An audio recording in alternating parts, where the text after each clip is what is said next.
Sudah terekam ya, Pak? Nah, sudah ini oleh Devina Putri Anindya. Oke, silakan mengawalinya. Diawali dengan doa, memperkenalkan diri, dan kemudian mempresentasikan. Silakan dimulai. Selamat pagi Pak Daniel dan teman-teman sekalian. Sebelum memulai perkuliahan teori keuangan fundamental ini, baiklah kita memulainya dengan doa. Doa menurut kepercayaan masing-masing dimulai.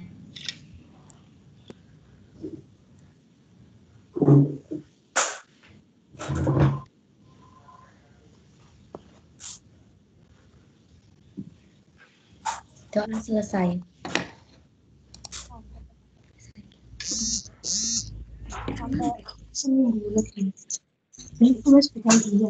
Pada kesempatan kali ini, saya Christine Lini Patiran dengan NIM 1217006 Dan saya Devina Putri Arindia dengan NIM 1217009 akan mempresentasikan mengenai dilema struktur modal.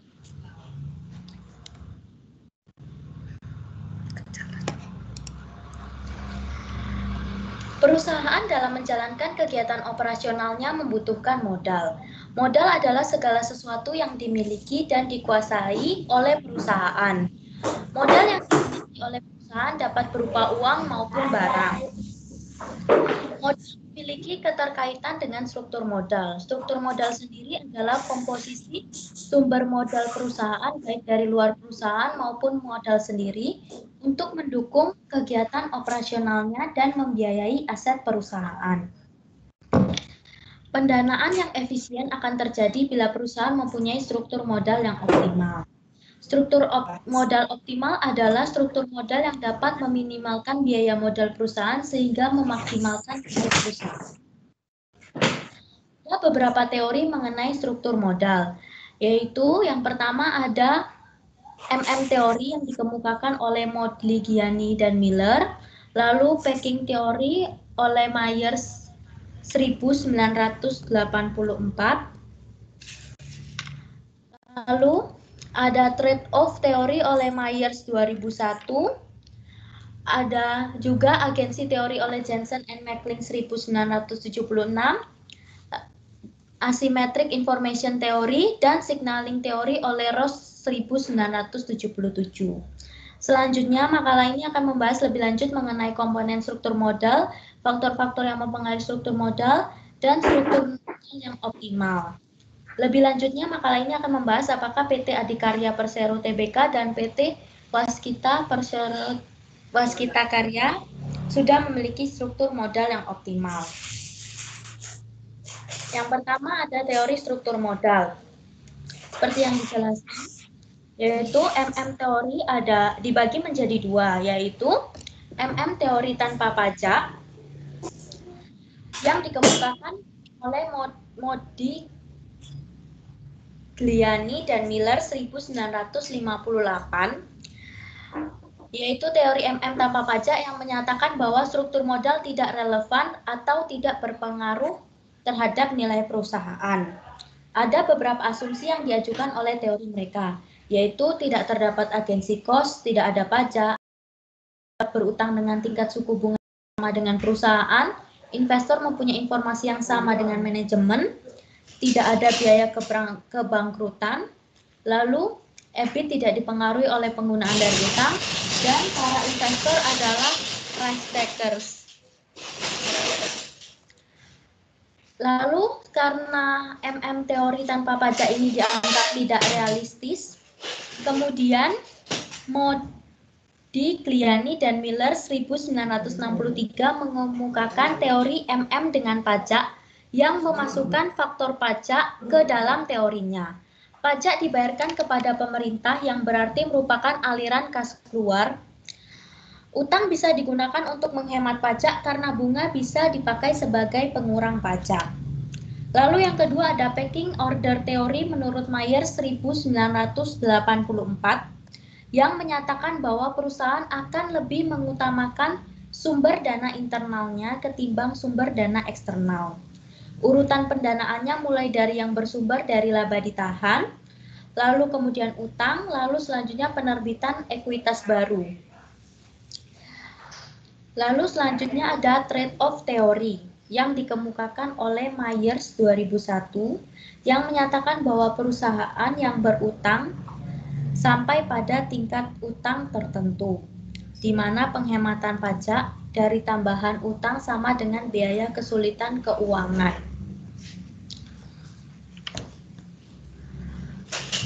Trade-off teori dalam menentukan struktur modal yang optimal memasukkan beberapa faktor, antara lain pajak, biaya keagenan, dan biaya kesulitan keuangan. Lalu ada agensi teori oleh Jensen and Mackling 1976 yang menyatakan bahwa hubungan agensi sebagai kontrak di mana satu atau lebih orang prinsipal melibatkan orang lain, yaitu agen, untuk melakukan beberapa layanan atas nama mereka yang melibatkan pendelegasian beberapa wewenang pengambilan keputusan kepada agen. Lalu selanjutnya ada teori informasi tidak simetris atau asymmetric information theory. Menurut Brigham dan Houston 1999, asymmetric information theory adalah situasi di mana manajer memiliki informasi yang berbeda yang lebih baik mengenai prospek perusahaan daripada yang dimiliki investor. Lalu terakhir ada signaling teori oleh Ross 1977 yang menyatakan bahwa manajer memiliki informasi yang lebih baik tentang perusahaan berupaya menyampaikan informasi tersebut kepada calon investor. Struktur modal ini merupakan sinyal yang disampaikan oleh manajer ke pasar.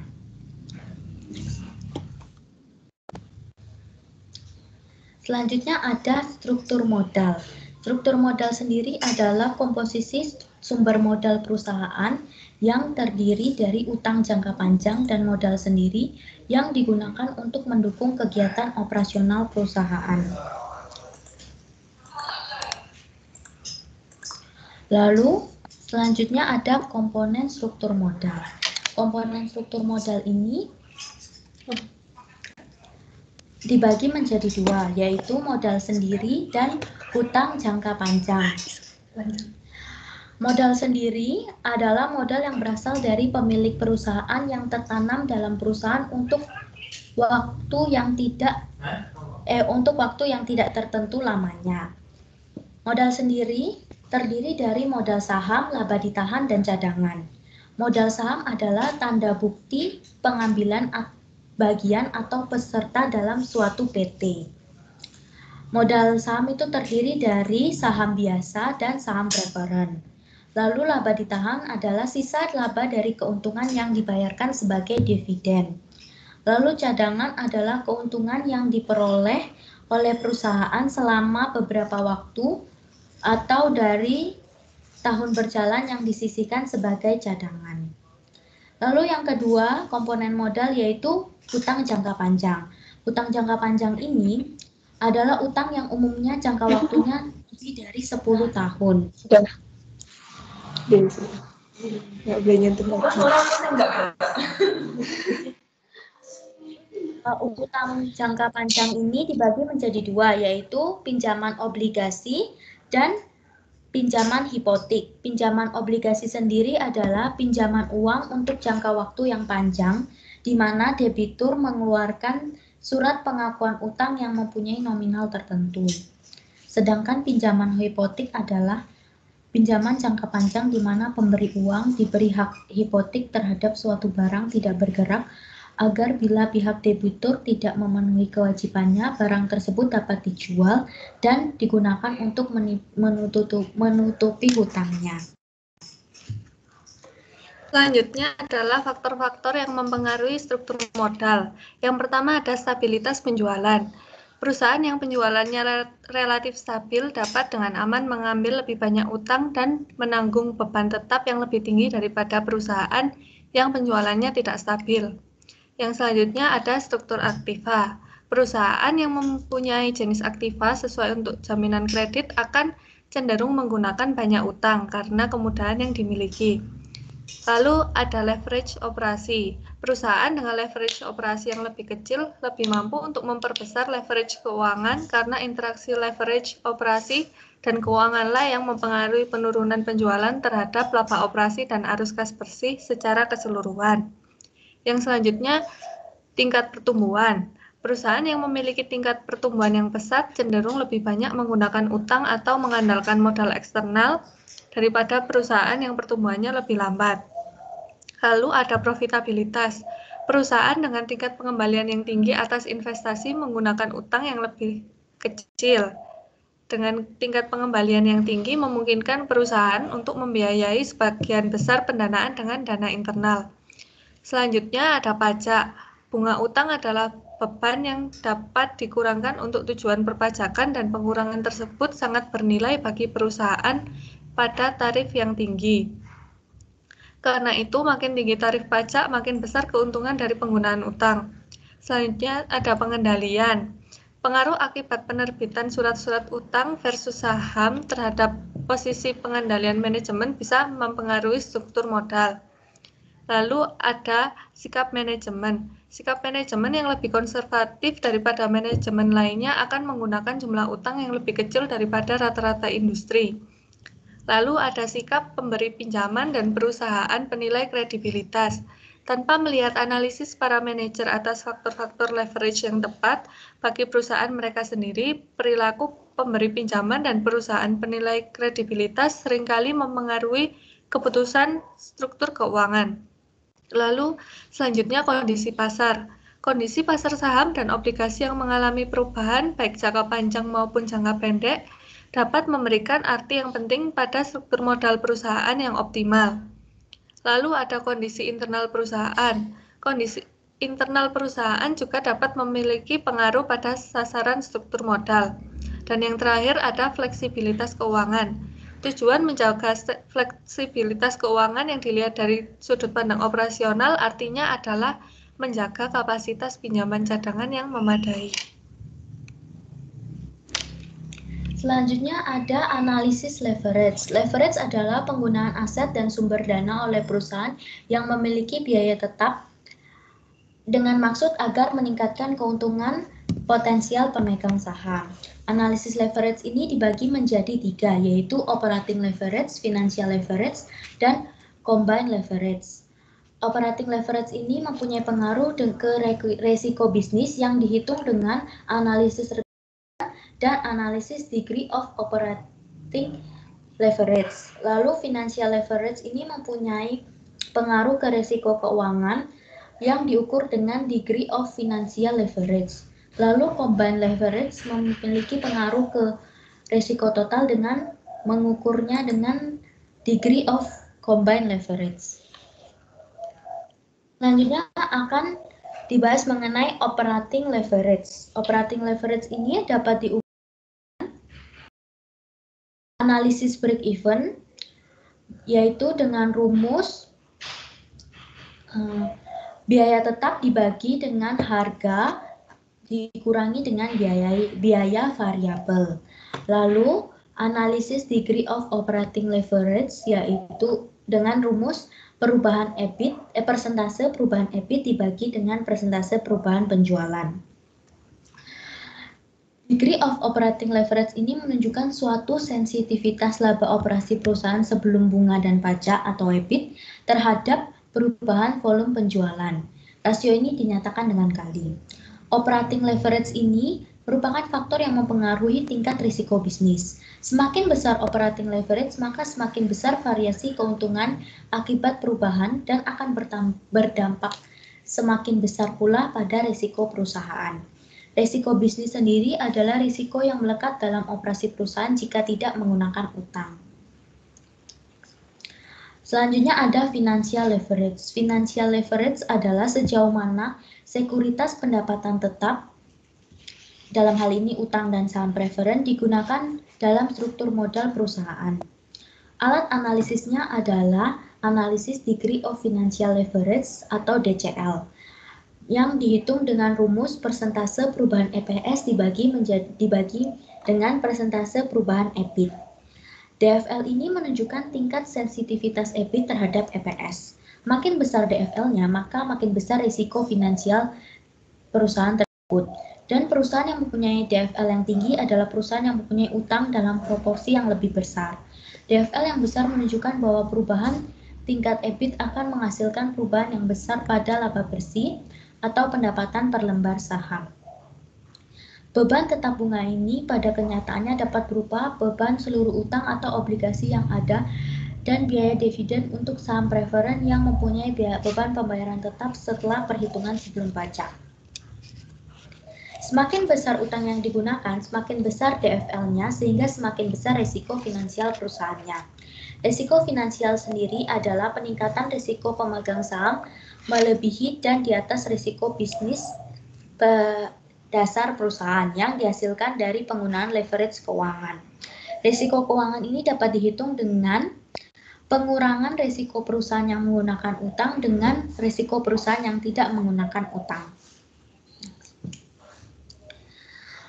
Lalu yang terakhir ada combined leverage. Combined leverage ini terjadi apabila perusahaan memiliki baik operating leverage maupun financial leverage dalam usahanya. Alat analisis yang digunakan adalah degree of combined leverage atau DCL dengan rumus persentase perubahan EPS dibagi dengan persentase perubahan penjualan. DCL ini menunjukkan tingkat sensitivitas volume penjualan terhadap EPS. DCL ini juga mengukur risiko perusahaan secara keseluruhan, baik risiko bisnis maupun risiko finansial. Dalam konteks risiko pasar, risiko bisnis suatu perusahaan diukur dengan unlevered beta dan risiko total perusahaan diukur dengan levered beta. Dan risiko finansial diukur dengan perbedaan keduanya. Sehingga dapat ditarik rumus risiko total sama dengan risiko bisnis ditambah dengan risiko finansial. Lalu selanjutnya saya akan menjelaskan mengenai kebijakan struktur modal. Dalam memperhitungkan struktur modal suatu perusahaan, terdapat beberapa analisis yang dilakukan. Yang pertama ada analisis titik impas EBIT EPS atau titik indifference. Analisis dengan pendekatan EBIT EPS ini merupakan cara untuk menentukan apakah perusahaan menggunakan utang atau modal sendiri. Horner dan Wachowicz pada tahun 1998 mengatakan bahwa titik indifference adalah tingkat EBIT yang menghasilkan EPS sama untuk 2 atau lebih struktur modal. Rumus untuk titik indifference ini dapat dihitung sebagai berikut, bisa dilihat di layar, yaitu titik indifference EBIT antara dua metode alternatif pendanaan dikurangi dengan bunga tahunan yang dibayar dengan metode pendanaan 1 dan 2 dikali dengan 1 min tarif pajak badan, lalu dikurangi dividen saham preferen tahunan yang dibayar dengan metode 1 dan 2 dibagi dengan jumlah saham biasa yang akan beredar berdasarkan metode pendanaan 1 sama dengan titik indifference EBIT antara dua metode alternatif pendanaan dikurangi dengan bunga tahunan yang dibayar dengan metode pendanaan 2 dikali dengan 1 dikurangi tarif pajak badan, lalu dikurangi dengan dividen saham preferen tahunan yang dibayar dengan metode kedua dibagi dengan jumlah saham biasa yang akan beredar berdasarkan metode pendanaan 2. Lalu yang kedua ada analisis rasio. Dalam analisis rasio ini dilakukan analisis rasio leverage dan analisis rasio profitabilitas. Yang pertama, tujuan dari analisis leverage ini adalah untuk menentukan efek dari setiap alternatif pendanaan terhadap rasio penggunaan utang agar dapat membandingkan rasio yang ada saat ini dan rasio pada alternatif pendanaan tertentu dengan rasio pada industri sejenis. Rasio leverage ini dibagi menjadi rasio utang dan rasio jaminan. Rasio utang ini menunjukkan kemampuan perusahaan dalam memenuhi kewajiban jangka panjang. Beberapa rumus yang digunakan adalah sebagai berikut. Yang pertama untuk Debt ratio adalah total utang dibagi dengan total aktiva dikali 100%. Lalu debt to total capitalization adalah total utang jangka panjang dibagi dengan total modal dikali 100%. Lalu untuk time interest earned ada EBIT dibagi dengan bunga, dan long term debt to equity ratio ada utang jangka panjang dibagi dengan total ekuitas dikalikan dengan 100%. Untuk rasio jaminan ini adalah rasio untuk menunjukkan kemampuan membayar bunga dan pokok pinjaman yang jatuh tempo. Rasio jaminan ini dihitung menggunakan informasi yang diperoleh dari laporan laba rugi.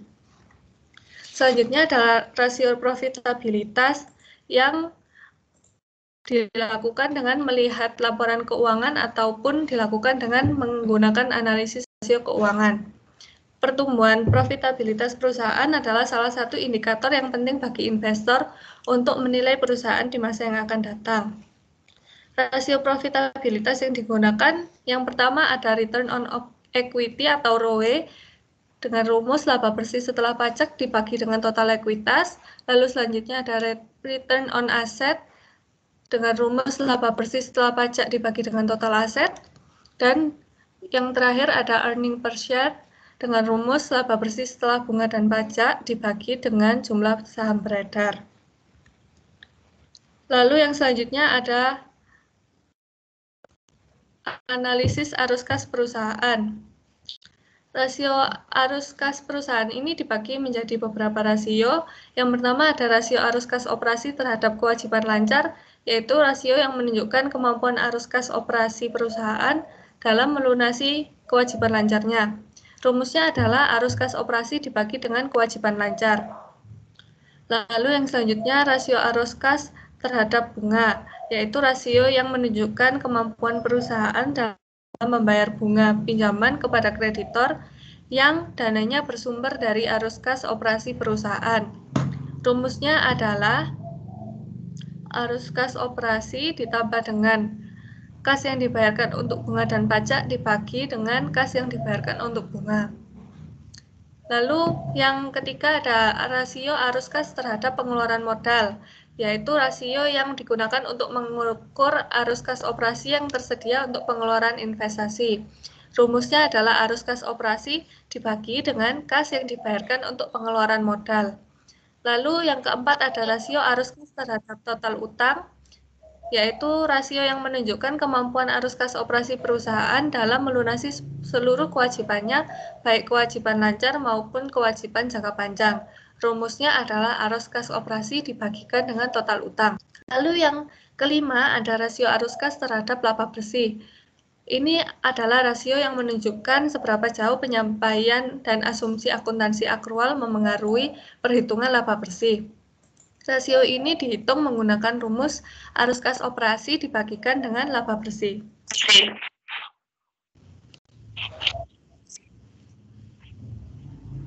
Lalu yang selanjutnya ada analisis biaya modal rata-rata tertimbang. Untuk mendapatkan biaya modal rata-rata tertimbang, terdapat beberapa analisis yang harus dilakukan terlebih dahulu. Yang pertama adalah biaya utang setelah pajak.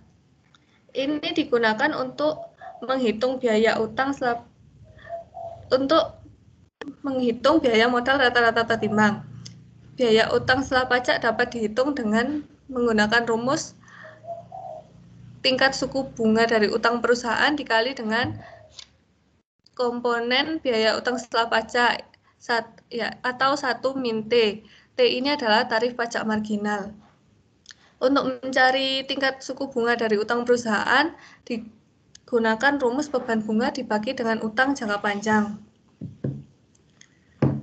Biaya utang setelah pajak ini digunakan dalam menghitung biaya rata-rata tertimbang dikarenakan nilai dari saham perusahaan yang ingin dimaksimalkan akan bergantung pada arus kas setelah pajak. Bunga adalah biaya yang dapat dikurangkan, sehingga bunga akan memberikan pengurangan pajak yang mengurangi biaya utang bersih. Selanjutnya ada biaya saham referen. biaya saham preferen ini adalah tingkat pengembalian yang diminta oleh investor atas saham preferen perusahaan. Rumusnya dapat dihitung dengan dividen saham preferen dibagi dengan harga saham preferen bersih setelah dikurangi dengan flotation cost. Lalu selanjutnya ada biaya laba ditahan. Biaya laba ditahan ini adalah tingkat keuntungan yang disyaratkan investor pada saham biasa perusahaan yang bersangkutan. Terdapat 3 pendekatan yang dapat dilakukan untuk mencari biaya laba ditahan. Yang pertama adalah pendekatan Capital Asset Pricing Model atau CAPM. Rumus untuk mencari CAPM ini adalah bunga bebas risiko dikurangkan dengan tingkat keuntungan yang disyaratkan pada portofolio pasar dikalikan dengan beta saham perusahaan. Lalu selanjutnya ada pendekatan bond yield plus risk premium. Untuk mencari bond yield plus risk premium ini dapat dilakukan dengan menambahkan tingkat keuntungan obligasi perusahaan dan premi risiko. Yang selanjutnya ada discounted cash flow. Untuk mencari nilai discounted cash flow dapat dilakukan dengan rumus dividen yang diharapkan akan dibayar akhir tahun dibagikan dengan harga saham saat ini ditambah dengan tingkat pertumbuhan dividen. Untuk mencari harga saham saat ini dapat dilakukan dengan dividen yang diharapkan dibagikan dengan tingkat pengembalian yang diterima. Persamaan ini digunakan dengan anggapan pemegang saham memiliki saham dalam jangka waktu yang tidak terbatas serta dividen yang diterima tidak bertumbuh. Selanjutnya, setelah mencari biaya saham preferen, ada biaya saham biasa yang baru diterbitkan. Perusahaan cenderung menghindari tambahan dana dari pengeluaran saham baru dikarenakan modal saham baru memiliki biaya paling mahal jika dibandingkan dengan sumber daya yang lain. Hal ini dikarenakan penjualan saham baru memerlukan biaya peluncuran. Sebelum menghitung biaya saham biasa, perlu dihitung tingkat pertumbuhan perusahaan terlebih dahulu. Rumusnya adalah return on equity dikalikan dengan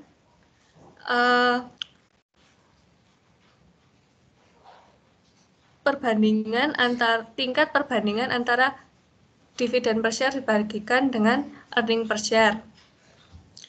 Lalu setelah ketemu tingkat pertumbuhannya, maka dapat dihitung biaya saham biasa dengan membagikan antara dividen dibagi harga saham lalu ditambah dengan tingkat pertumbuhan.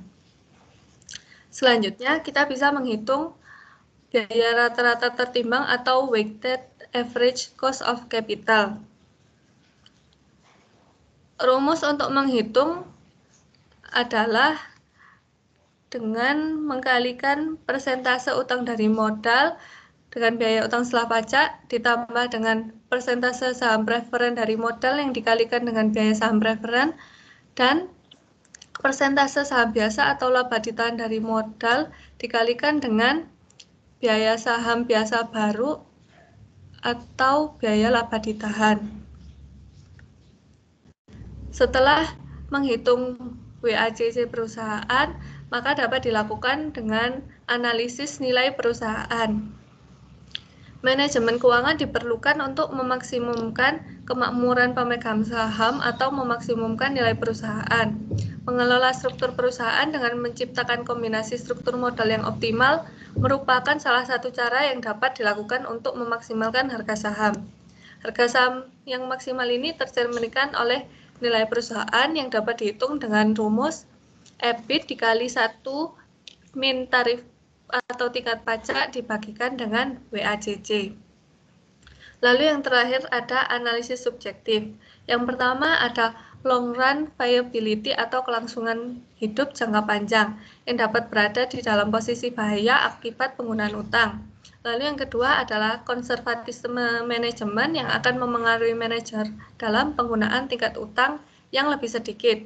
Lalu yang selanjutnya ada pengawasan utang yang dapat berakibat semakin ketatnya pengawasan dari pihak kreditor jika semakin besar dan dapat mengurangi fleksibilitas manajemen dalam membuat keputusan perusahaan. Lalu selanjutnya ada struktur aktiva. Jika aktiva sebuah perusahaan digunakan sebagai agunan utang, maka perusahaan tersebut cenderung menggunakan utang yang relatif lebih besar.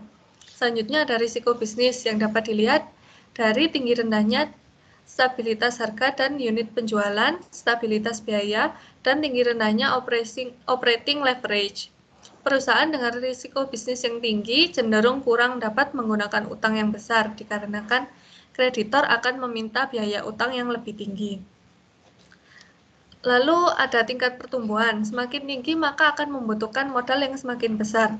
Perusahaan yang tingkat pertumbuhannya tinggi cenderung menggunakan lebih banyak utang dibandingkan dengan perusahaan yang tingkat pertumbuhannya rendah. Selanjutnya ada pajak. Semakin tinggi maka akan semakin besar keuntungan dari penggunaan pajak. Hal ini dikarenakan pembayaran pajak akan berkurang jika terdapat biaya bunga dan pembayaran dividen tidak mengurangi pembayaran pajak. Lalu yang terakhir ada cadangan kapasitas peminjaman. Seiring dengan adanya penggunaan utang, maka risiko akan meningkat, sehingga biaya modal akan meningkat pula. Oleh sebab itu, perusahaan harus mempertimbangkan tingkat penggunaan utang yang memungkinkan penambahan utang dengan biaya yang relatif rendah di masa yang akan datang. Selanjutnya ada studi kasus. Studi kasusnya akan terbagi menjadi dua, yaitu studi kasus PT ADI dan WSKT atau Waskita Karya. Yang pertama ada studi kasus 1 ADI. ADI sendiri adalah perusahaan yang bergerak di sektor properti, konstruksi, dan real estate. ADI ini berawal dari perusahaan milik Belanda yang kemudian dinasionalisasikan dan ditetapkan sebagai PN Adikarya pada tanggal 11 Maret 1960. Lalu pada tanggal 1 Juni 1974, ADI berubah status menjadi perseroan terbatas. Hingga pada tahun 2004, ADI telah menjadi perusahaan konstruksi pertama yang terdaftar di Bursa Efek Indonesia. Berikut adalah laporan posisi keuangan konsolidasian ADI. Berikut ini juga. Lalu berikut ini adalah laporan laba rugi dan penghasilan komprehensif konsolidasian ADI. Selanjutnya untuk studi kasus yang kedua adalah PT Waskita Karya Persero Tbk. Waskita ini berdiri pada tanggal 1 Januari 1961 yang awalnya Belanda bernama Volker Annemings Maatschappij N.V.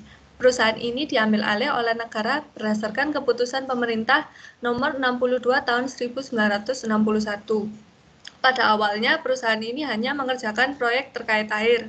Namun pada 1973, perusahaan ini mulai masuk ke ranah konstruksi umum dan mengubah status hukum menjadi Persero.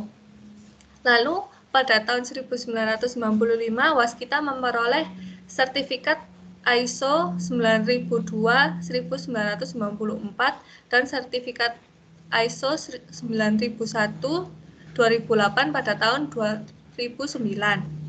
Perusahaan ini mulai memperjualkan sahamnya pertama kali kepada publik pada tanggal 19 Desember 2012 dan untuk saat ini perusahaan ini sudah memperdagangkan 13 miliar lembar saham. Berikut ini adalah laporan posisi keuangan konsolidasian Waskita. Lalu ini untuk laporan laba rugi dan penghasilan komprehensif konsolidasian Waskita. Selanjutnya masuk ke dalam pembahasan studi kasus. Yang pertama ada pembahasan dari studi kasus ADI terlebih dahulu. Untuk menganalisis struktur modal optimal diperlukan menganalisis struktur modal ADI tersebut. Dari tabel ini dapat dilihat bahwa bahwa Adi menggunakan liabilitas jangka panjang dan modal sendiri dalam struktur modalnya. Akan tetapi perbandingannya tidak terlalu jauh. Liabilitas jangka panjangnya berkisar di 4,8 triliun dan modalnya di 5,8 triliun. Akan tetapi struktur modal Adi ini mengalami kenaikan dari tahun ke tahun, yang berarti bahwa PT Adikarya membutuhkan modal yang semakin banyak dari tahun ke tahun.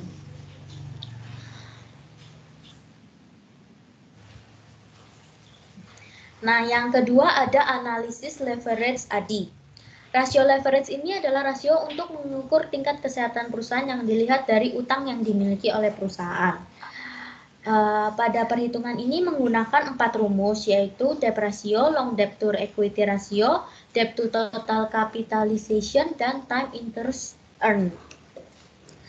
Analisis debt ratio menunjukkan bahwa pada tahun 2017 sampai 2019, rasio Adi mengalami peningkatan yang menunjukkan bahwa utang perusahaan yang dapat ditutup oleh aset perusahaan meningkat.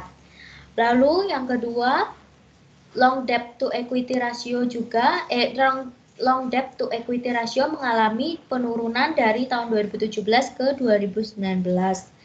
Yang berarti jumlah modal yang digunakan perusahaan sebagai jaminan utang jangka panjangnya berkurang. Lalu yang selanjutnya ada debt to total capitalization yang pada tahun 2017 hingga 2019 berkisar di angka 30%. Yang berarti bahwa secara rata-rata proporsi utang jangka panjang perusahaan adalah sebesar 30% dari struktur modalnya. Lalu yang terakhir ada time interest earned yang menghitung apakah Adi dapat membayar beban bunga ke depannya. Dari hasilnya menunjukkan dalam 3 tahun ini rasio ini rata-ratanya di atas 200% dan mengalami peningkatan dari tahun ke tahun, yang berarti perusahaan dapat membayar beban bunganya di masa depan. Lalu selanjutnya ada analisis profitabilitas Adi. Rasio ini menunjukkan sejauh mana kemampuan perusahaan dalam menghasilkan keuntungan dengan menggunakan sumber daya perusahaan, entah itu aset ataupun ekuitas. Dalam perhitungan ini menggunakan 3 rumus, yaitu return on equity, return on asset, dan earning per share. Return on equity Adi pada tahun 2017 sampai 2019 mengalami kenaikan dan penurunan. Akan tetapi berkisar di angka 10%, yang berarti Adi dapat menghasilkan 10% laba 10% dari total ekuitasnya. Lalu selanjutnya ada return on asset yang pada tahun 2017 sampai 2019 mengalami kenaikan dan penurunan dan berkisar di angka 2%, yang berarti dengan menggunakan aset Adi dapat menghasilkan 2% laba. Lalu selanjutnya ada earning per share yang menunjukkan laba yang siap dibagikan kepada investornya. Dari tahun ke tahun, dari tahun 2017 ke 2019, earning per share Adi ini mengalami peningkatan, yang berarti bahwa semakin besar keuntungan yang dapat diperoleh investor per lembar saham, sehingga semakin besar perusahaan mampu menghasilkan kenaikan laba bersih, sehingga investor akan memperoleh keuntungan laba per saham yang semakin besar. Lalu selanjutnya ada analisis biaya modal Adi. Analisis ini memiliki rumus utama, yaitu biaya modal rata-rata tertimbang atau WACC. Namun untuk mendapatkan perhitungan WACC diperlukan beberapa langkah sebelumnya. Yang pertama ada perhitungan biaya hutang jangka panjang. Perhitungan ini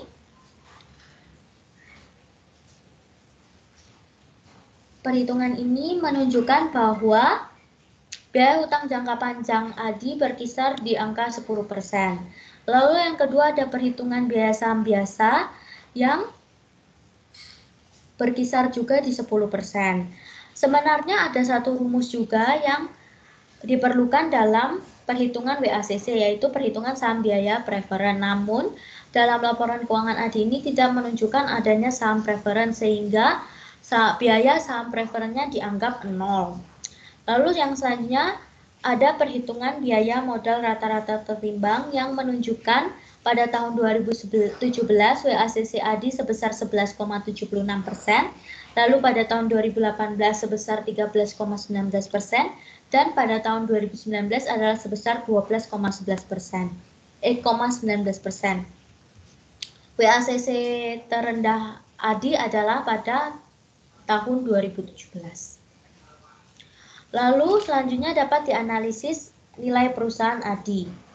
Analisis nilai perusahaan ADI ini menggunakan WACC dengan membagi EBIT kalikan 1 min tarif pajak dibagi WACC.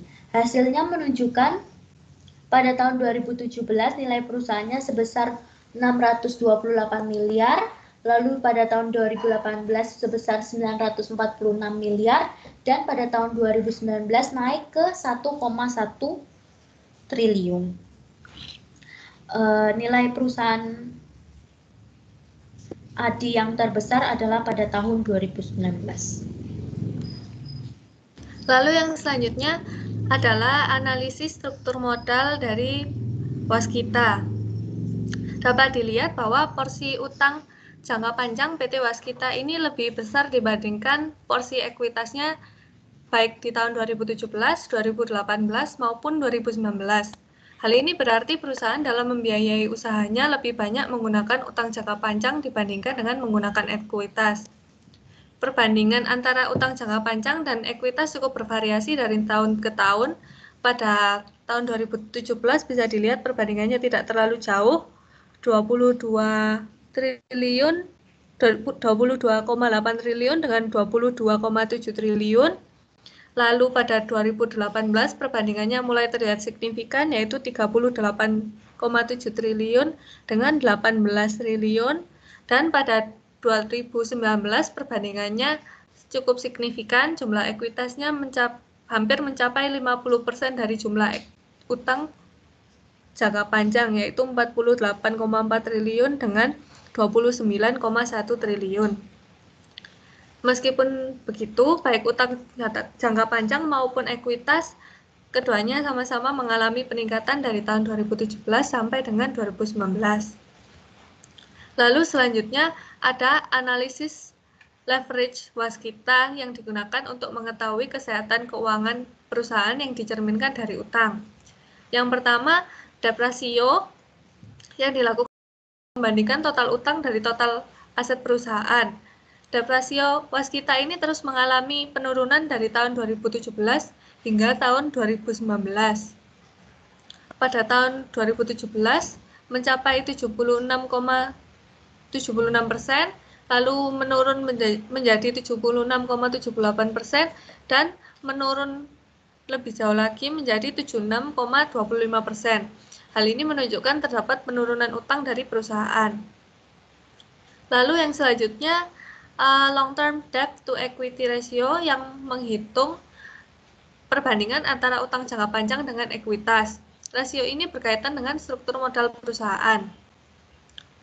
Dapat terlihat bahwa long term debt to equity ratio dari Waskita mengalami peningkatan dari tahun ke tahun. Pada tahun 2017 sebesar 100,34%, lalu meningkat menjadi 133,99%, dan menaik cukup signifikan pada tahun 2019 menjadi 166,38%. Hal ini berarti semakin banyak modal yang digunakan sebagai jaminan utang jangka panjangnya. Lalu selanjutnya ada debt to total capitalization yang menunjukkan perbandingan antara utang jangka panjang dengan total modal. Sama seperti rasio yang sebelumnya, Waskita ini mengalami peningkatan dari tahun 2017 sampai 2019. Pada tahun 2017 sebesar 50,08%, lalu pada tahun 2018 meningkat menjadi 57,26%, dan pada tahun 2019 menjadi 62,46%. Hal ini berarti proporsi utang jangka panjang terhadap struktur modalnya semakin meningkat. Dan yang terakhir ada time interest earned yang dibandingkan antara EBIT dengan bunga. Time interest earned ini semakin menurun dari tahun 2017 ke 2019. Pada tahun 2017 sebesar 3,39, lalu menurun pada tahun 2018 menjadi 3,25 dan menurun lebih tajam di tahun 2019 menjadi 1,37. Lalu selanjutnya ada analisis profitabilitas waskita. Rasio profitabilitas yang digunakan dalam makalah ini untuk waskita ada ROE, ROA, dan EPS. Untuk ROE, perusahaan ini bervariasi, terjadi penurunan. Untuk ROE perusahaan ini mengalami penurunan terus-menerus pada tahun 2017 sebesar 0,18, lalu menurun sedikit di tahun 2018 dan menurun drastis pada tahun 2019 menjadi 0,04. Selanjutnya untuk ROA pada tahun 2017 dan 2018 stabil sama 0,04, lalu menurun cukup signifikan pada tahun 2019 menjadi 0,01. Untuk earning per share mengalami pergerakan kenaikan dan penurunan pada tahun 2017 Rp284,14, lalu meningkat menjadi Rp291,95 dan menurun sangat banyak di tahun 2019 menjadi Rp69,11 saja. Lalu yang selanjutnya adalah analisis biaya modal waskita. Yang digunakan dalam analisis biaya modal waskita ini hanya perhitungan biaya hutang jangka panjang dan perhitungan biaya saham biasa. Dikarenakan dalam laporan keuangan waskita tidak terdapat saham preferen sehingga dianggap nol. Untuk perhitungan biaya hutang jangka panjangnya cukup bervariasi. Tahun 2017 sebesar 7,69% dan tahun 2018 menurun cukup signifikan ke 5,3% dan pada 2019 meningkat sedikit menjadi 5,79%. Untuk penghitungan biaya saham biasa terus menurun pada tahun 2017 sebesar 18%, 2018 menurun sedikit menjadi 16%, dan pada 2019 menurun cukup tajam menjadi hanya 4%. Untuk perhitungan biaya modal rata-rata tertimbang atau WACC waskita terjadi penurunan juga secara terus-menerus. Pada tahun 2017 sebesar 13,11%, menurun pada tahun 2018 menjadi 11%, dan pada tahun 2019 sebesar 10,47%. Dari ketiga tahun ini, untuk nilai WACC paling kecil ada di tahun 2019. Selanjutnya, untuk analisis nilai perusahaan waskita mengalami pergerakan yang cukup fluktuatif. Pada tahun 2017 sebesar 45,4 triliun, lalu pada tahun 2018 meningkat menjadi 60,6 triliun, dan pada tahun 2019 menurun sangat banyak menjadi 36,58 triliun. Untuk nilai perusahaan terbesar waskita adalah pada tahun 2018 sebesar 60,655 triliun.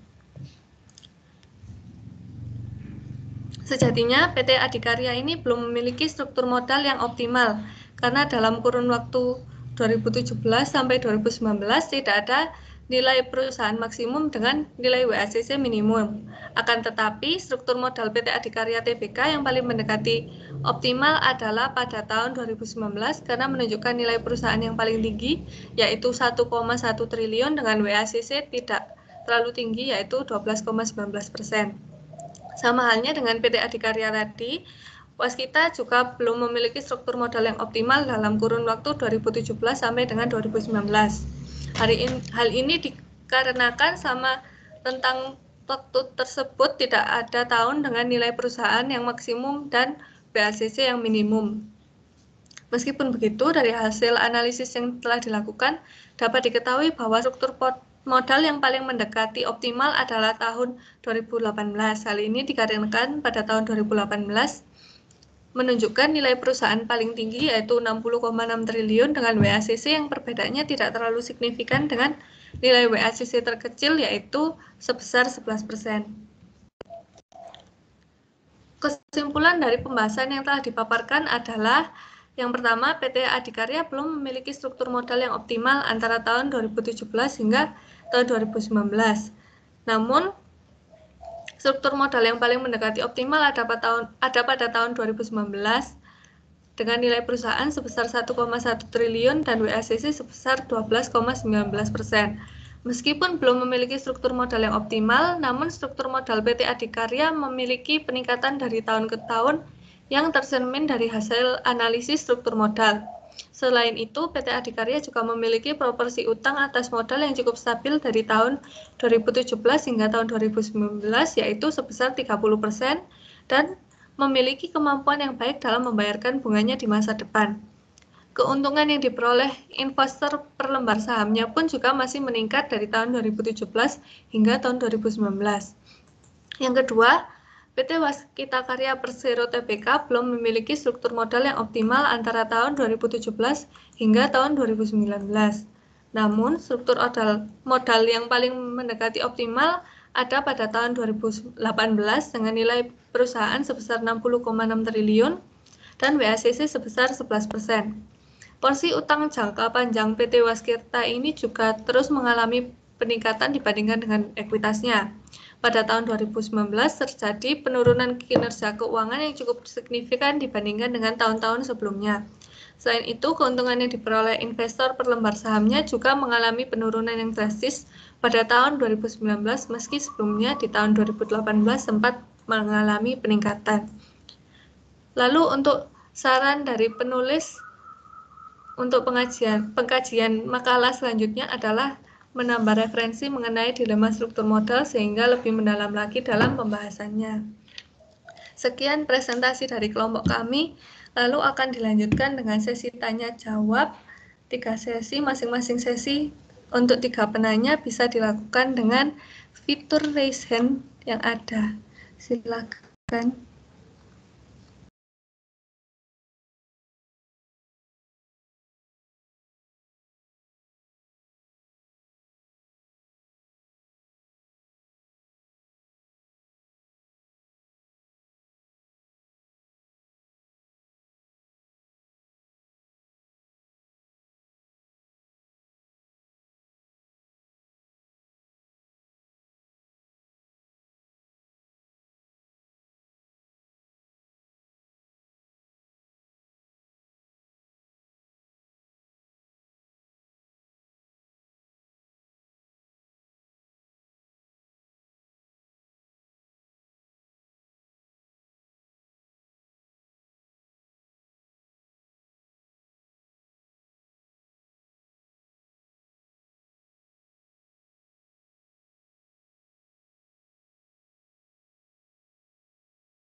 Baik, untuk sesi 1 bisa untuk Saudari Risna, Saudara Hansel, dan Saudari Indah. Yang pertama silakan Saudari Risna.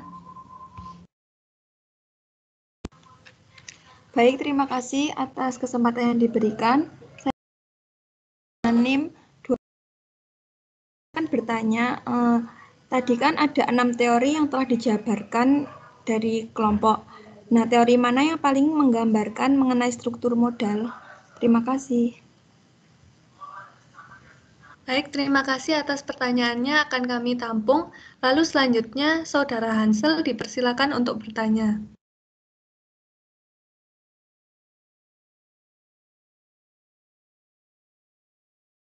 Baik, terima kasih atas kesempatannya. Saya Hansel dengan NIM 21. Saya ingin bertanya, menurut kelompok kalian itu kenapa kok struktur modal itu penting? Terima kasih.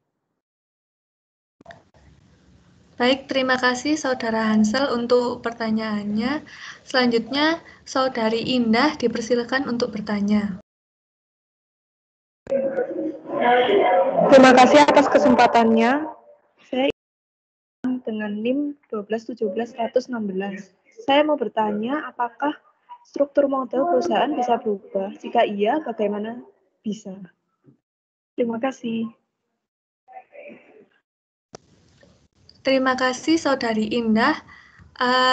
Untuk teman-teman yang lain, kami akan mendiskusikan terlebih dahulu jawabannya. Terima kasih.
Aku saya.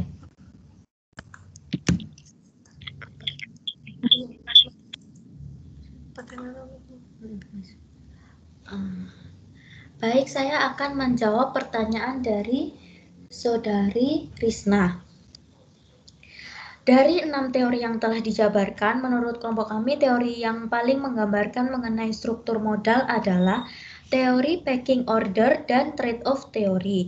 Karena teori pecking order menjelaskan mengenai modal perusahaan yang menggunakan sumber dana internalnya dahulu, baru menggunakan sumber eksternal, yaitu utang, dan teori trade-off menjelaskan dalam menentukan struktur modal optimal memasukkan beberapa faktor, yaitu pajak, biaya keagenan, dan biaya kesulitan uang. Oleh karena itu, kedua teori ini yang paling relevan dengan struktur modal. Bagaimana Saudari Risna, apa sudah menjawab? Baik, terima kasih atas penjelasannya, Saudari Christine. Terima kasih. Selanjutnya, saya akan mencoba menjawab pertanyaan dari Saudara Hansel. Menurut kelompok kami, mengapa struktur modal itu penting? Hal ini dikarenakan struktur modal bisa memengaruhi kondisi keuangan perusahaan, bisa memengaruhi harga saham perusahaan, bahkan kelangsungan hidup perusahaan bisa diprediksi dan melihat risiko dari perusahaan. Apakah sudah menjawab, Saudara Hansel?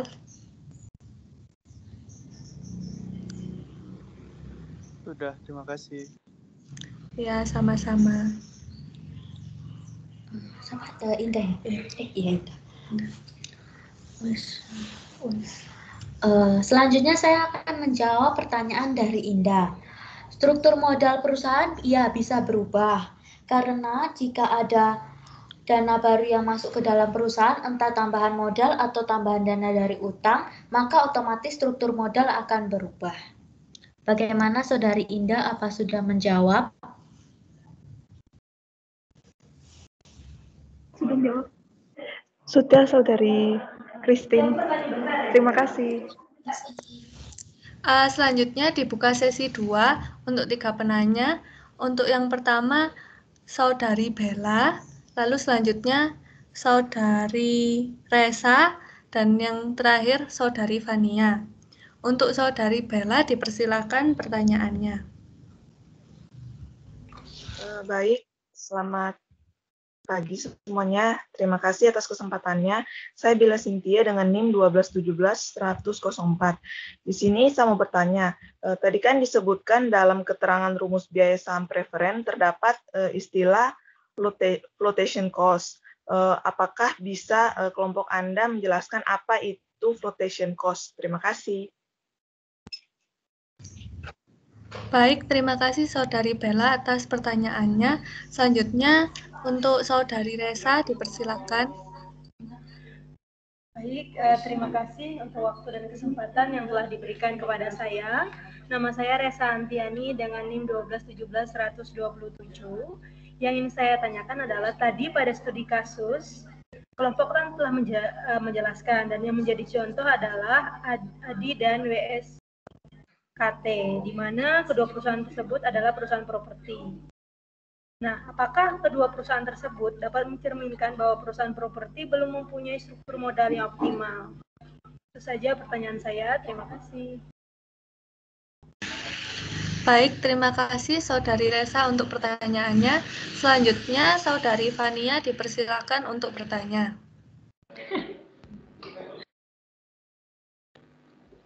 Baik, selamat siang. Terima kasih untuk kesempatan yang diberikan. Nama saya Fania Carolina dengan NIM 1217133. Pada kesempatan ini saya ingin bertanya tentang perusahaan yang baik itu sebenarnya perusahaan yang memiliki utang yang tinggi ataukah yang rendah? Karena setahu saya setiap sektor memiliki kriterianya sendiri-sendiri. Terima kasih. Baik, terima kasih atas pertanyaannya. Untuk teman-teman yang lain, pertanyaannya akan kami diskusikan dulu jawabannya. Terima kasih.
Baik, saya akan menjawab pertanyaan dari Saudari Bella. Penjelasan mengenai flotation cost. Flotation cost ini atau biaya peluncuran adalah jumlah biaya total yang dikeluarkan untuk menerbitkan dan menjual surat-surat berharga yang mengurangi laba bersih dari penjualan obligasi, apakah dijual dengan premi, diskon, atau pada nilai nominalnya. Apakah sudah menjawab untuk Saudari Bella? Sudah, terima kasih. Ya.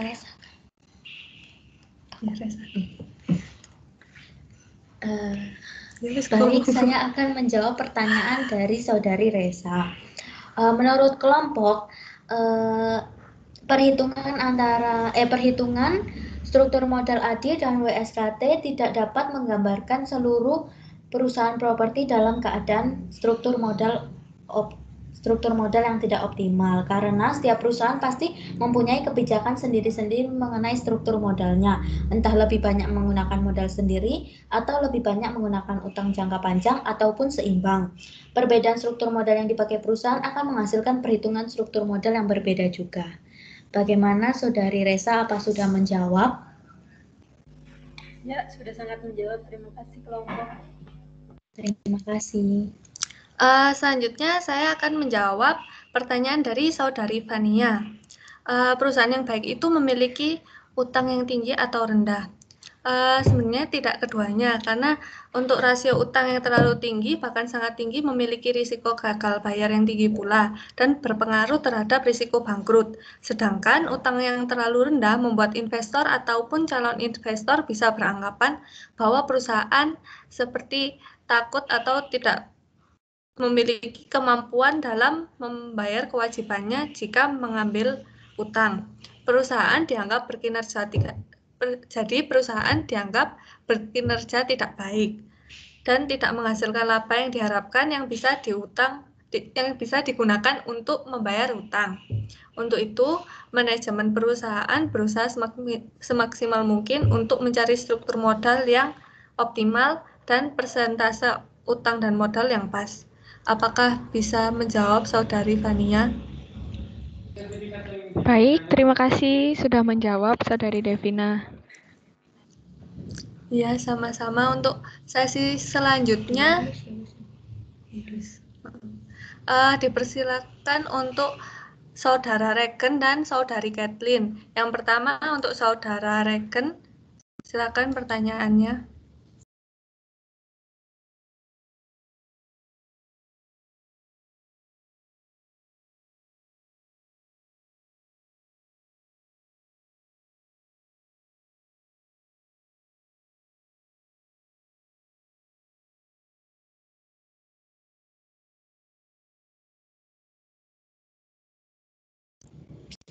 Saudara Regen,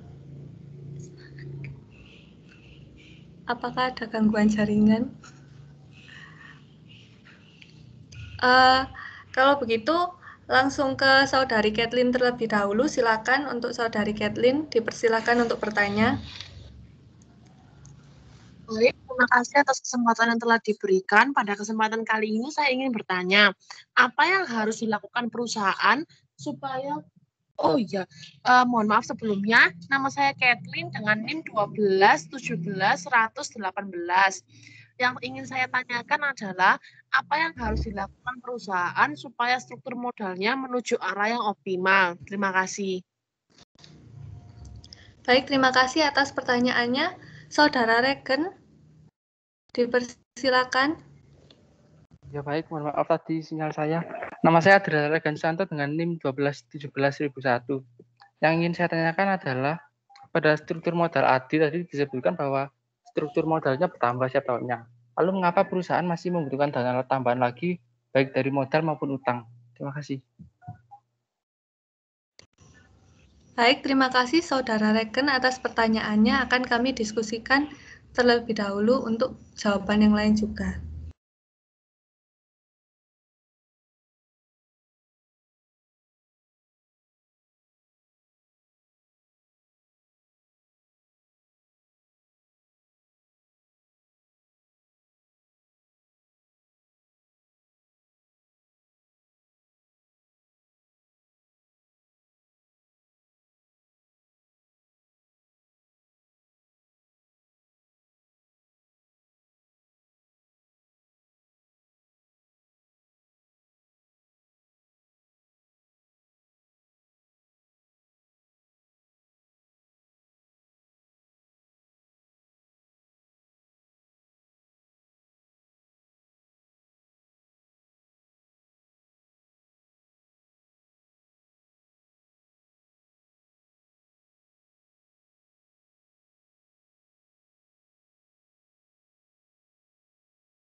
Saya akan mencoba menjawab pertanyaan dari Saudari Ketin.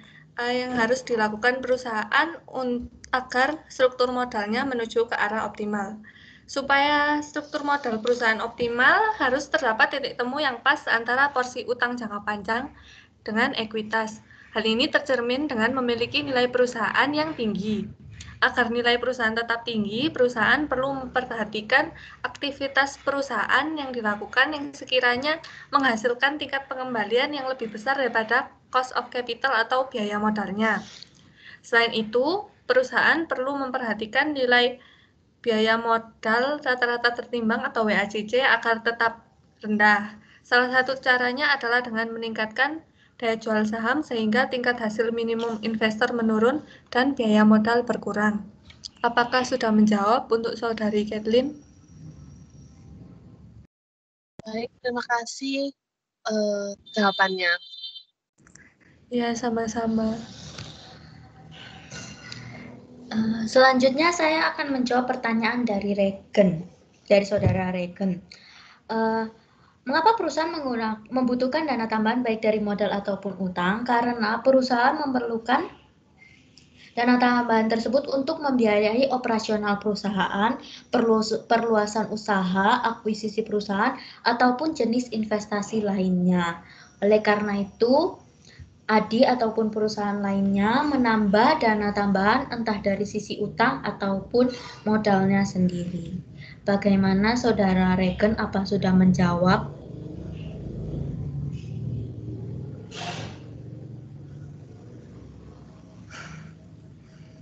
Saudara Regen? Iya, Pak. Terima kasih. Ya, terima kasih. Udah tutup. Sekian.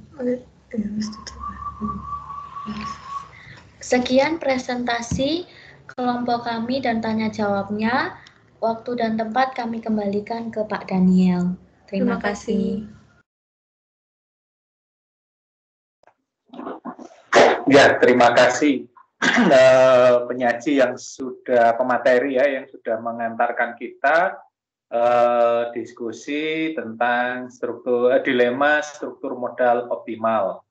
Jadi ternyata dilema bukan hanya urusan hati ya, untuk mereka yang jomblo harus memilih yang mana gitu, satu di antara dua, tapi juga struktur modal ternyata ada dilemanya.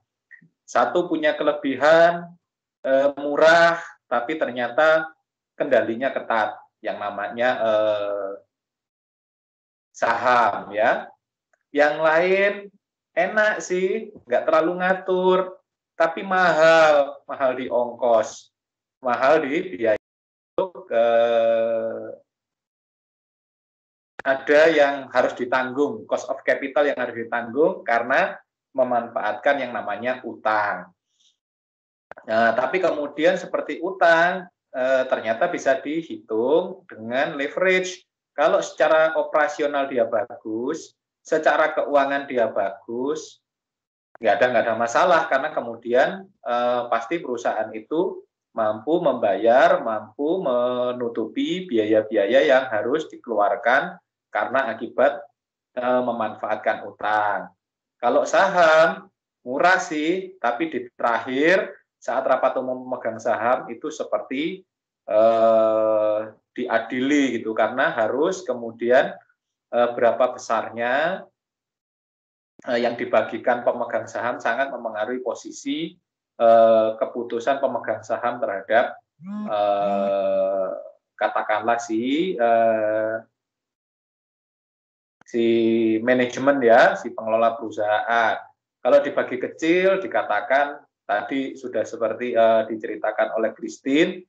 Kalau kemudian Christine atau Devina tadi ya, kalau terlalu kecil diprotes. Nanti kalau terlalu besar diprotes juga kalau dividen. Demikian pula kalau kemudian kalau perusahaannya unleveraged, nggak punya utang, dianggap nggak berani, nggak punya prospek. Kalau utangnya terlalu gede, maka akan ada berhadapan dengan kewajiban membayar cost of capital. Nah, kelompok ini sebenarnya sudah menyajikannya dengan baik ya, baik materinya, terus kemudian presentasinya, contoh kasusnya relatif lengkap ya, walaupun kemudian jadi pertanyaan ini, loh, kenapa kok perusahaannya dua-duanya orang saya yang nanya, kenapa dua-duanya perusahaan ini perusahaan konstruksi dan properti yang akibatnya jadi muncul pertanyaan, jangan-jangan perusahaan konstruksi dan properti ini struktur modalnya sangat jelek. Ya karena kemudian mereka bukan properti ya, kalau Adikarya dan Waskita Karya ini kan konstruksi. Kalau properti tetap sebenarnya utangnya pasti akan besar tapi kemudian kan pengembaliannya juga relatif mudah. Tapi kalau konstruksi ini kan ya mau bangun jalan, jembatan, bangun pabrik, bangun hal bendungan, apalagi gitu ya, bendungan jangka panjang sifatnya. Dan kemudian pengembaliannya kan relatif sulit. Makanya mereka melakukan yang namanya sindikasi. Jadi beberapa pihak pendana, khususnya perbankan itu yang menjadi pendana. Jadi memang strukturnya kelihatan besar di utang. Dan rata-rata ini kan perusahaan negara, sehingga kemudian yang juga mendanai rata-rata juga bank-bank BUMN ya. Nah, itu strategi-strategi yang diambil untuk kemudian mempertahankan kondisi leverage-nya tetap bagus. Nah, kelompok ini sudah menyajikannya sampai ke contoh kasus yang relatif baik ya, baik untuk Waskita maupun Adikarya yang kondisinya memang ke 11-12, tapi ada perbedaan di beberapa sisi. Nah, yang lain kalau di kelompok ini ya materi presentasinya bagus, terus kemudian materi ininya PPT ya, PPT kan presentasinya, makalahnya juga relatif bagus, terus kemudian bagaimana kemampuan menjawab pertanyaan juga relatif cepat ya, nggak perlu lama-lama diskusinya, sudah cepat. Jadi memang kelompok ini bagus cukup menguasai materinya. Ya, tapi ada beberapa yang perlu menjadi catatan khususnya untuk di makalah gitu ya. Ada kesalahan yang relatif tetap gitu ya, yang konsisten kesalahannya. Tapi sebenarnya nggak signifikan karena kesalahannya itu di bagaimana cara tata tulis saja. Nanti itu bisa dibaca dan diperbaiki. Kalau yang lain-lainnya bagaimana kemudian menyajikannya juga sudah bagus, lengkap, tertata baik, dan minim dengan kesalahan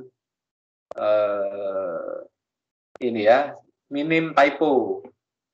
Bagus banget, rapi banget, enak membacanya, itu enak, mengalir gitu, nggak terasa, ternyata kurang lebih 70 halaman sudah saya baca dalam waktu kurang lebih 1 jam ya. Nah, itu apresiasi saya untuk kelompok ini.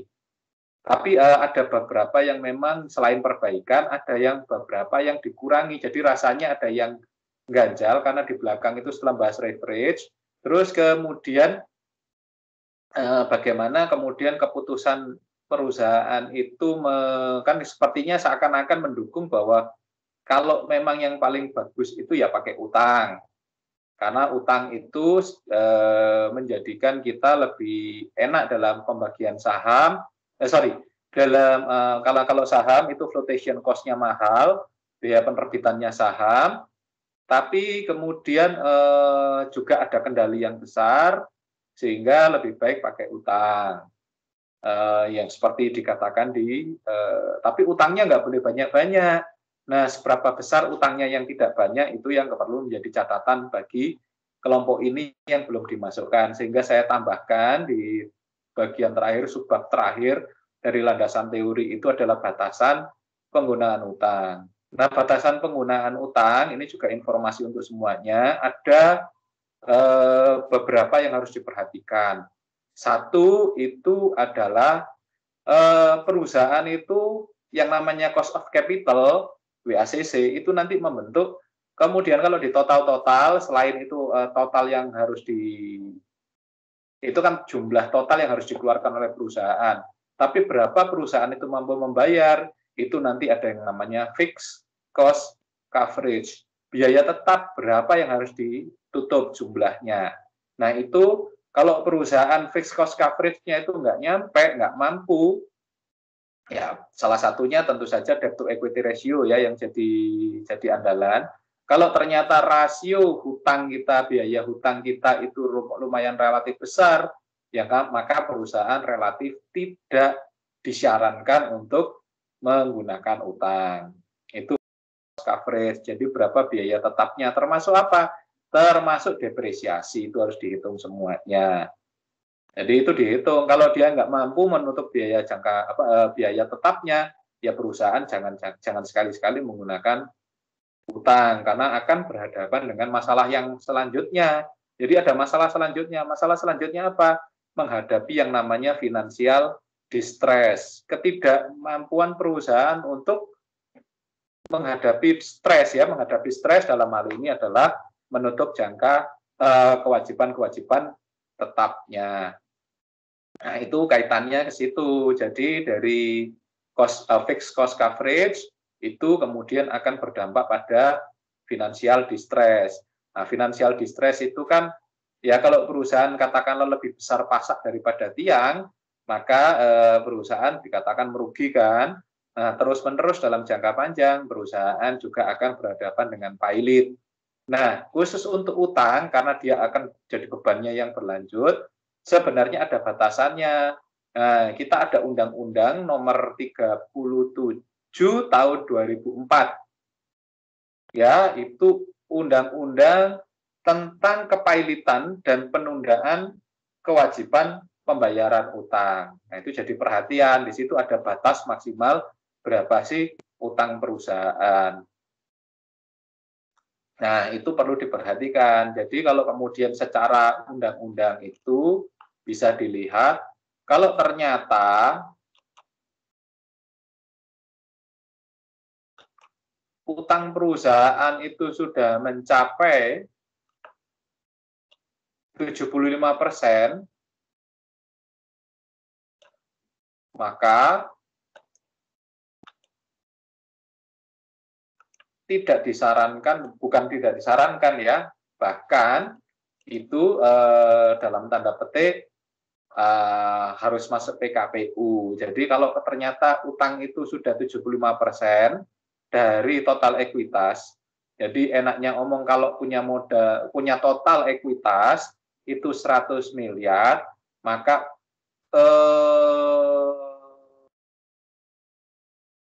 sahamnya, kepemilikannya itu hanya 25 miliar, sedangkan utangnya sudah mencapai 75%, 75 miliar, maka akan berhadapan dengan, maka bisa dipailitkan. Jadi bisa secara hukum bisa dipailitkan, artinya bisa dilaporkan untuk berhadapan dengan kepailitan. Jadi dilaporkan ke pengadilan, dituntut oleh debiturnya ya, untuk ternyata terancam untuk tidak mampu bayar. Nah, itu kayak begitu. Jadi ada batasannya. Kalau ternyata utang itu sampai 75% dari total ekuitas, debt to equity ratio-nya berarti dia 3:1, ya perusahaan akan berhadapan dengan masalah kepailitan. Nah, itu yang perlu jadi perhatian, perlu jadi catatan bagi perusahaan yang memanfaatkan dananya itu dari utang, memanfaatkan leverage, sehingga ya jangan sampai kemudian terlalu besar utangnya, jangan sampai ekuitasnya itu 75% didanai dari utang. Artinya ya kalau lebih dari itu berarti ya modal dengkul ya, nggak pakai apa-apa, semuanya dicarikan dari utang, nggak pakai modal sendiri, dan memanfaatkan utang yang besar, gali lubang tutup lubang.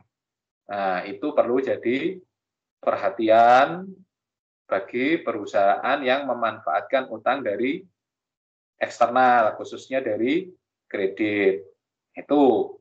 Tapi kemudian ada pertanyaan, berapa sih yang optimal? Ya kalau mengapa penting, ya itu penting, karena kalau kemudian terlalu besar utangnya jadi utang, Terus kemudian berapa sih yang optimal? Ini pertanyaannya siapa? Oh, dari Kathleen tadi. Nah, yang optimal itu tidak ada ukurannya pas, karena betul kemudian ada pertanyaannya selanjutnya dari Fania yang sebelumnya mengatakan tiap industri itu berbeda-beda. Ya iyalah, kalau industrinya perbankan, malah utangnya itu bisa lebih besar lagi. Kenapa? Nah, karena setiap simpan, katakanlah perbankan, itu simpanan, baik itu tabungan maupun deposito, deposito dari nasabah, perlakuannya sebagai apa? Diperlakukan sebagai utang, di situ menjadi kewajiban.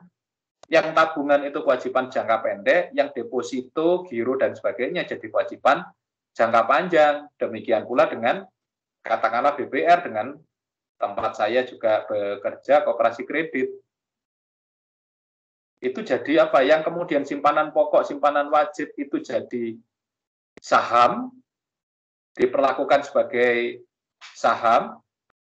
Kemudian yang simpanan berjangka, anggota yang punya simpanan berjangka, baik itu sifatnya yang simpanan sukarela maupun yang simpanan di luar sukarela ya, berapa yang dia tabung, termasuk simpanan berjangka, itu jadi utang sifatnya. Tapi kan di perbankan ada syaratnya bahwa kemudian utang itu jumlahnya ada batasnya, ada batas maksimal. Jadi mau nggak mau, kalau kemudian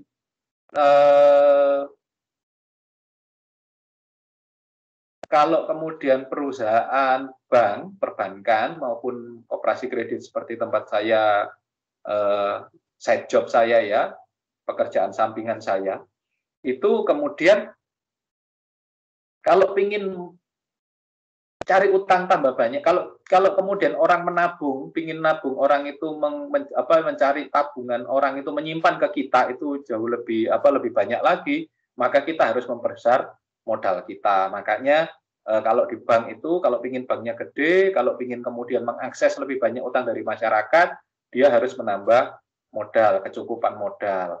Sama kalau di koperasi ya, makanya pokok dan simpanan pokok, simpanan wajibnya harus semakin tinggi. Artinya semakin banyak anggota, semakin banyak orang yang bisa semakin banyak orang yang bisa menaruh simpanannya, bisa ditampung lebih lagi. Jadi itu beda. Tapi tetap sebenarnya intinya jadi keseimbangan antara utang dan ekuitas itu harus seimbang, artinya harus ya tadi bandingnya 1:3 ya maksimal. Kalau ingin utang kita naik, ya kita harus membesar kepemilikan kita, saham kita. Nah, berapa yang optimal, masing-masing industri ada bedanya. Tetapi kalau kita pakai pendekatan leverage, jelas kalau undang-undang menyatakan tidak boleh lebih dari 75% dari ekuitas. Berarti itu batas maksimal. Nah, batas minimalnya berapa? Nah, batas minimalnya itu tidak kemudian tiap industri beda-beda. Nah, itu yang kemudian jadi perhatian. Tapi kalau kemudian ini menggunakan leverage, pendekatan leverage, kalau ternyata itu tidak berdampak besar pada leverage, tidak meningkatkan operasional leverage, tidak meningkatkan operating leverage maupun financial leverage, secara keuangan tidak terungkit, apalagi combined leverage-nya tidak juga DCL-nya tidak terungkit, ya maka sebaiknya tidak menggunakan utang, pakai modal sendiri aja, aktivitas operasionalnya didanain dari dana sendiri aja. Kalau ternyata utang kinerja kita, nah, pendekatannya dihitung pakai leverage. Nah, berapa yang optimal? Nah, kemudian penelitian tapi belum sah, belum dianggap sebagai kepastian teori. Tapi kalau utang itu di bawah 25%, artinya ya kita memakai 10%, 15%, leverage-nya tidak terlalu terungkit. Ada yang 20-25% ternyata sudah terungkit, tapi rata-rata kalau di bawah 25% itu tidak terungkit, tidak meningkat baik keuangan maupun operasionalnya. Tuh, sehingga utang secara umum itu di buku ini, di bukunya bukan Weston Copeland, satunya lagi ya, di bukunya Brigham itu ada kok. Kalau di bawah 25% mending tidak usah, karena menurut banyak penelitian 25% ke bawah itu tidak terlalu mengungkit, tidak terlalu punya dampak leverage. Nah, berapa berarti ya? Di atas 25 lah. Kalau kemudian sudah mendekati 75 ya harus bangkrut, karena tidak boleh, karena itu maksimal batasnya. Karena kalau kita kemudian utang kita 75%, terus kemudian oleh debitor kita itu dilaporkan, kemudian dituntut bangkrut, ya kita bisa diadili untuk kemudian bangkrut, paling tidak harus dilunasi sebagian. Nah, itu kan butuh dana besar. Nah, itu jadi berapa yang optimal? Ya, minimal itu secara umum dikatakan 25, maksimal utang itu 75. Berarti apa sisanya? Ya sisanya dari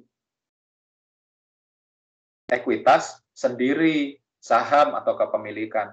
Pak, nah tapi kan ada kalau di packing order itu dikatakan yang paling pertama untuk dipakai bisa dipakai dan itu kecil tidak punya konsekuensi, itu adalah saldo laba. Atau masih di sini masih banyak yang menggunakan kata laba ditahan ya, terutama Devina itu pakai kata laba ditahan, padahal kata laba ditahan itu sudah tidak dipakai lagi di akuntansi sejak tahun 2011.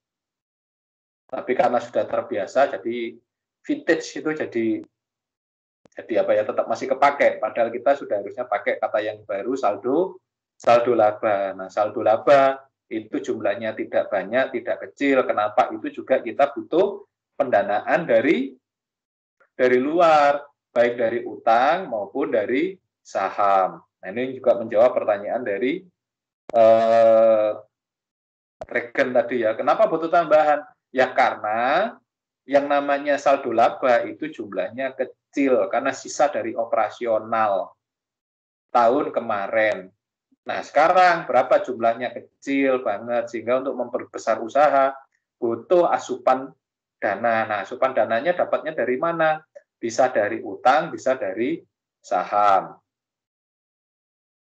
Tapi kalau saham nanti direcokin, walaupun dan biaya penerbitannya tinggi. Sehingga yang paling memungkinkan itu menurut packing order kan dana dari utang. Nah, dari utang karena apa? Jumlahnya bisa dihitung, pasti, tetap, dan bisa diantisipasi. Tetapi ada batas maksimalnya, utangnya nggak boleh lebih dari 75% dari total ekuitas. Itu yang perlu jadi catatan kita. Jadi berapa yang optimal? Masing-masing industri, sekali lagi menjawab pertanyaannya Kathleen, juga dari Vania, itu sifatnya tentu saja arbiter. Dari berapa? Dari 25 dan maksimal 75. 25 itu dari kebiasaan, minimal itu batas minimal, sedangkan batas maksimal 75 itu batas hukum. Karena kalau lebih dari itu, dikhawatirkan perusahaan tidak mampu membayar utangnya, baik itu juga jaminannya, asetnya. Kalau kemudian kayak begitu kan asetnya kan berarti lebih kecil lagi gitu ya. Nah, itu yang perlu jadi perhatian. Sehingga struktur optimal ini masih menjadi dilema terus sampai hari ini. Berapa yang pas, berapa yang tepat, tidak ada perusahaan yang pasti bisa mengatakan atau secara umum teori yang mengatakan, oh 25% baik, 50% baik. Tidak ada. Yang ada itu range antara 25 sampai 75. Antara kebiasaan dan norma hukum yang sudah pasti itu ya, yang kemudian nah, jumlahnya berapa? Masing-masing industri punya kemampuannya sendiri, masing-masing perusahaan punya kemampuannya sendiri, punya keputusannya sendiri, sehingga tidak kemudian diputuskan secara ya tidak bisa semena-mena kayak gitu. Jadi itu ya ada hitungan-hitungannya begitu.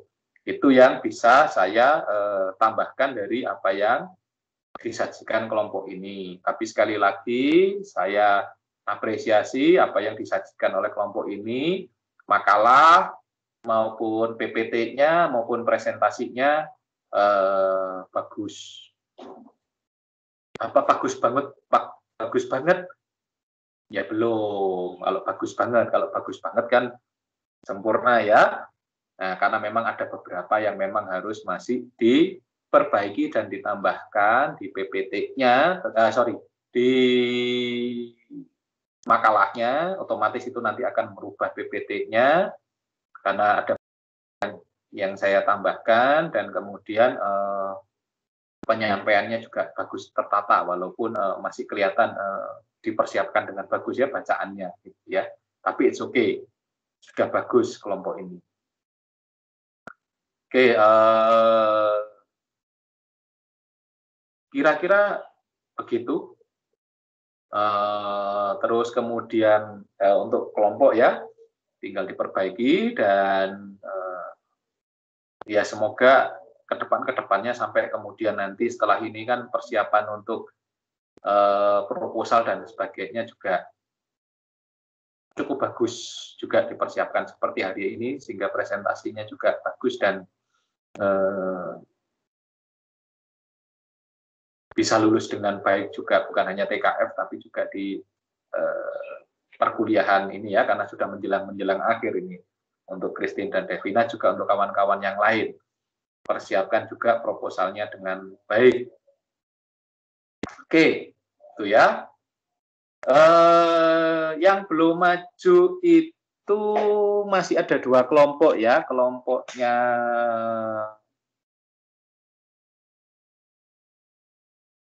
di sini saya kok lupa, Elsa ya, kelompoknya Elsa yang belum maju juga. Elsa berdua ya? Pak. Iya, Pak. Elsa dan? Citrun. Dengan saya, Pak. Citrun. Tentang apa materinya yang sebelum kedua dari terakhir ini?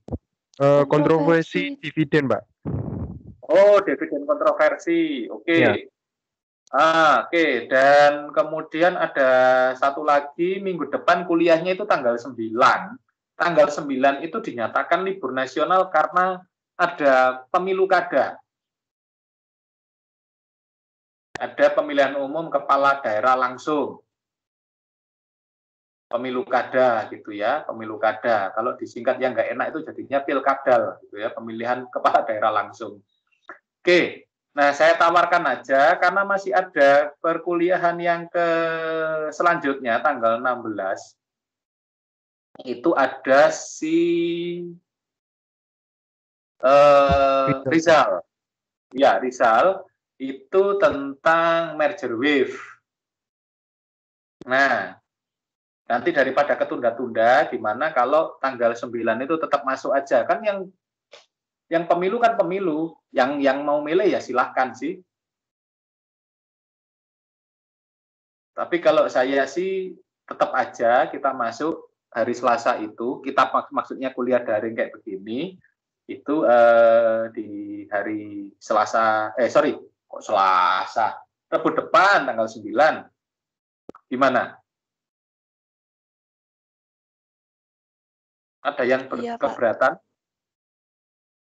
Biar segera selesai juga ya. Terus kemudian tanggal 16 ada si Rizal dengan merger wave-nya. Itu ya. Kita sepakat kita tetap masuk tanggal 9 minggu depan supaya bisa segera selesai juga. Dan tolong dipersiapkan dengan baik. Selanjutnya juga kemudian hari ini siang nanti ada yang ini ya, yang Sempro ya, Okta ya kalau nggak salah.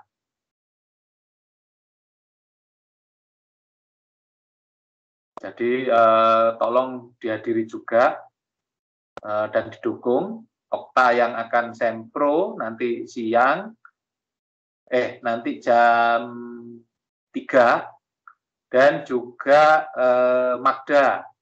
Magda itu hari Jumat. Sri Diana dan Magda itu hari Jumat, jam 9 dan jam 3. Kalau ada yang mau minat ikut belajar juga tentang pajak dan audit. Tapi selain itu kan karena teman seangkatan sebaiknya juga Ya karena kan nggak susah ya, tinggal online aja, saling support lah satu dengan yang lain. Itu sih sekaligus untuk tambahan ilmu. Ya kita support teman-teman kita yang sudah maju untuk Sempro. Dan sampai kemudian ke Semhasnya sekalian. Oke, nantinya. Untuk yang lain, saya harapkan segera menyusul. Yang sudah maju itu ada Indah, ada Sania, ada Esther, nggak tahu siapa lagi yang lain yang bukan bimbingan saya atau bukan saya yang jadi penguji. Selamat ya sudah maju. Untuk yang lain tolong dipersiapkan dengan baik dan segera maju dengan baik juga gitu ya. Oke. Itu yang bisa saya sampaikan. Oke, kita akan tutup dan akhiri dengan doa untuk mengucap syukur atas perkuliahan hari ini, juga untuk Sempro yang akan dihadapi sampai ke tugas akhirnya, sampai ke Semhasnya, dan sampai kita bisa mengakhiri perkuliahan ini dengan baik di Universitas Madung di semester depan ya. Berdoa menurut iman kepercayaan masing-masing, dipersilahkan.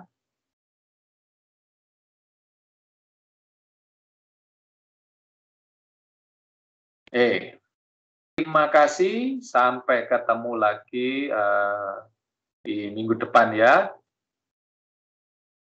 Selamat siang. Ya, terima kasih, Pak. Terima kasih ya, Pak. Terima kasih, Pak. Oke.